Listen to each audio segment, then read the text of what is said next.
नमस्कार दोस्तों, कैसे आप सब लोग। उम्मीद करता हूँ स्वस्थ होंगे, व्यस्त होंगे, ज़बरदस्त होंगे।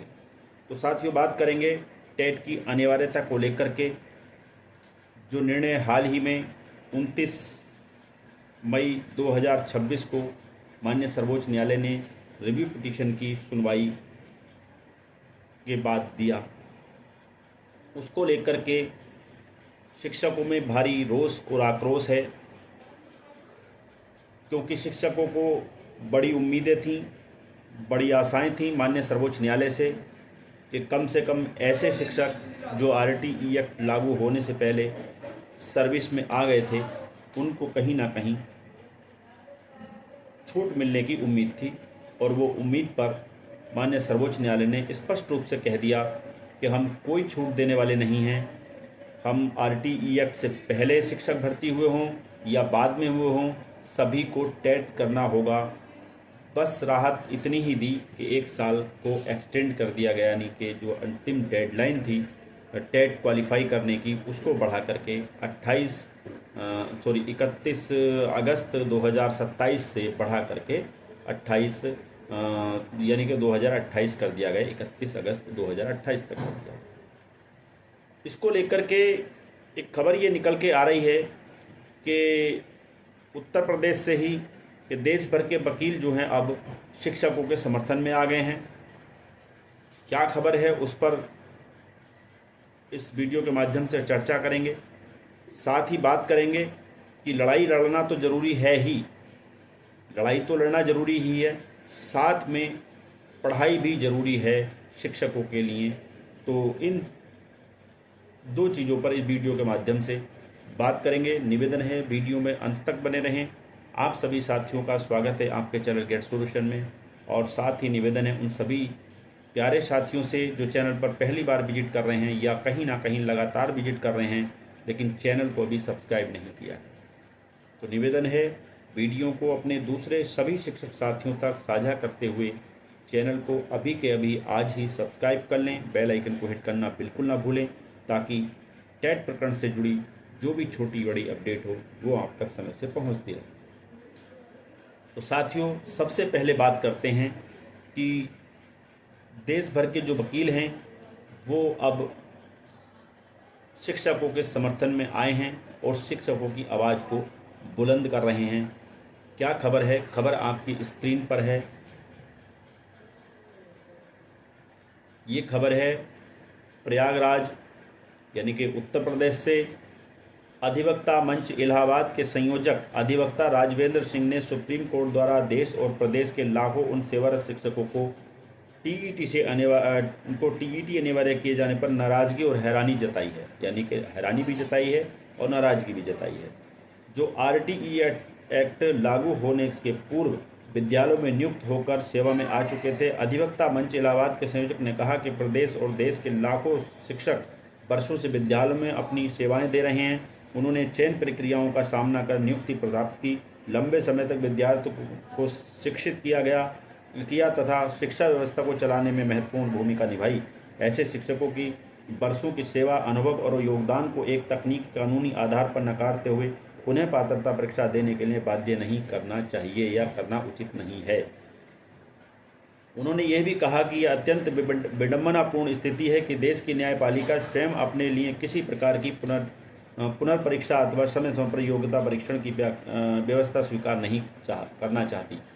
यानी कि जो देश की हमारी न्याय व्यवस्था है, क्या वो समय समय पर कोई ऐसी परीक्षा, पुनर्परीक्षा अथवा समय पर कोई योग्यता परीक्षण कराने के लिए तैयार रहती है? उसको बिल्कुल एक सिरे से वो अस्वीकार कर देती है।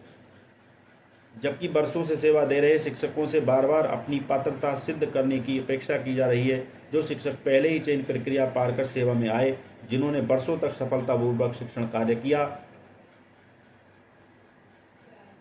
उन पर टीईटी थोपना अन्यायपूर्ण है, बल्कि उनके आत्मसम्मान एवं सेवा सुरक्षा पर भी आघात है। यानी कि जो टीईटी उन पर थोपा जा रहा है ये एक अन्यायपूर्ण तो है ही, साथ ही उनके आत्मसम्मान पर भी एक बड़ा आघात है और सेवा सुरक्षा पर भी आघात है। अधिवक्ता मंच का स्पष्ट मत है कि न्याय और उद्देश्य लोगों के अधिकारों और गरिमा की रक्षा करना न्याय और का उद्देश्य लोगों के अधिकारों और गरिमा की रक्षा करना होना चाहिए, न कि कानून की तकनीकी व्याख्याओं के आधार पर हजारों परिवारों को असुरक्षा और संकट में धकेल देना। शिक्षा व्यवस्था में वर्षों तक कार्य कर चुके शिक्षकों के अनुभव और व्यावहारिक योगदान की उपेक्षा कर केवल एक परीक्षा को अंतिम मापदंड बना देना सामाजिक न्याय एवं संवेदनशीलता दोनों के विपरीत है। अधिवक्ता मंच इलाहाबाद केंद्र एवं राज्य सरकारों से मांग करता है कि कार्यरत शिक्षकों के हितों की रक्षा हेतु तत्काल प्रभावी कदम उठाए जाएं तथा ऐसे शिक्षकों को किसी प्रकार की सेवा असुरक्षा से बचाने के लिए आवश्यक कानूनी व नीतिगत समाधान करना चाहिए। ये बात वकीलों के द्वारा निकल कर आई है। यानी आप ये देखिए, हम आप लोग हो सकता है हमें इतनी ज़्यादा नॉलेज ना हो कानूनी चीज़ों को लेकर के, लेकिन कम से कम वकील तो कानूनी चीज़ों को अच्छे से समझते हैं, लंबा अनुभव होता है। वो तक इस टेट की अनिवार्यता वाले जो निर्णय है 29 मई का, उसको जो है कहीं ना कहीं असंवैधानिक और असंवेदनशील बता रहे हैं। तो कुल मिला के सुप्रीम कोर्ट को ये समझ में नहीं आया कि जो RTE एक्ट से पहले शिक्षक कार्यरत थे, सेवा में थे, वो पूरी शिक्षक सेवा शर्तों को, जो भी उस समय की अहर्ताएँ थी, उनको पार करते हुए शिक्षक सेवा में आए थे। और माननीय सर्वोच्च न्यायालय बिल्कुल ये कतई मानने को तैयार नहीं हुआ और बस एक ही चीज़ रट लगा रखी कि 2017 का जो अमेंडमेंट है उसकी हम व्याख्या कर रहे हैं और हम जो बच्चों का अधिकार है शिक्षा का, गुणवत्तापूर्ण शिक्षा का, उसको लेकर के हम जो है पूरी तरह उससे हम कोई समझौता नहीं कर सकते। ये सारी चीज़ें माननीय सर्वोच्च न्यायालय ने इन दो चीज़ों को पकड़ के रखा और बाकी जितने भी आर्गूमेंट थे उन सबको खारिज करते हुए सारी हमारी याचिकाएं जो हैं खारिज कर दी। तो कुल मिला के ये है कि शिक्षकों की लड़ाई लंबी है इस मामले को लेकर के, इसलिए लड़ा तो ज़रूरी ही है, मगर ज़रूरी यही है कि एकजुट होकर के लड़ें, तभी कुछ संभावनाएं बनती हैं। लेकिन दिक्कत यहाँ ये है कि हर कोई शिक्षक नेता जो है वो अपने आप का चेहरा चमकाने की कोशिश में लगा हुआ है और कुछ अहम बहम पाल रखे हैं जिनको लेकर के एक मंच पर सब लोग नहीं आ रहे हैं और कहीं ना कहीं हमें शिक्षकों जो संगठन है उनमें आपसी मतभेद नज़र आते हैं। तो ऐसे में लड़ाई कितनी सार्थक हो पाएगी, ये अपने आप में एक विचारणीय और चिंतनीय विषय है। तो इसलिए हम कहते हैं कि लड़ाई तो ज़रूरी है, लड़ाई लड़िए, लेकिन साथ साथ हमारे जो भी शिक्षक साथी हैं वो पढ़ाई भी जारी रखें। क्योंकि आप देखिए, माननीय सर्वोच्च न्यायालय से कोई राहत मिली नहीं है।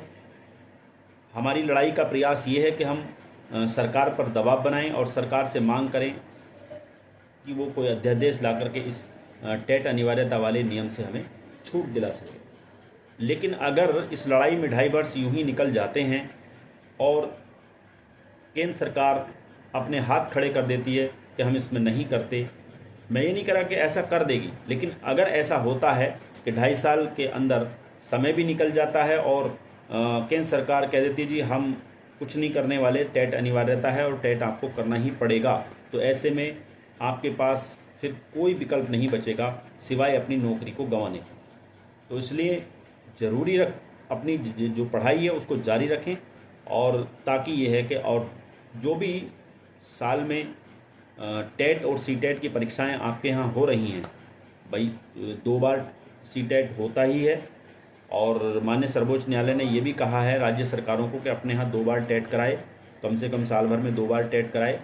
तो कुल मिला के जितनी भी आपकी स्टेट की टेट होती हैं उनको और जो सीटेट होते हैं उनमें आप तैयारी करके बैठिए, पार्टिसिपेट कीजिए और उनको निकालने का प्रयास कीजिए।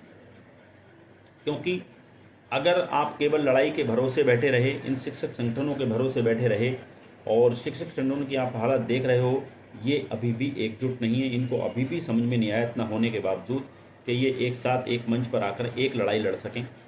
तो ऐसे में अगर सरकार ने आपकी बातों को नहीं माना और सरकार ने कोई अध्यादेश या कोई संशोधन नहीं किया, तो ऐसे में फिर आपकी सेवा सुरक्षा कैसे हो पाएगी। यानी आपको नौकरी गंवाने के अलावा दूसरा कोई यानी एक ही मान के चलो कि आपकी नौकरी को फिर कोई नहीं बचा सकता।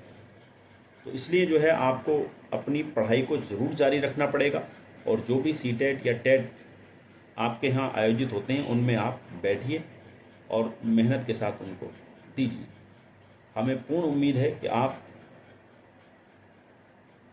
कहना चाहिए कि आप एक तरह से ज्ञान का सागर हैं। शिक्षक जो ज्ञान का सागर हैं, शिक्षक जो हैं वो समाज के निर्माण करता हैं।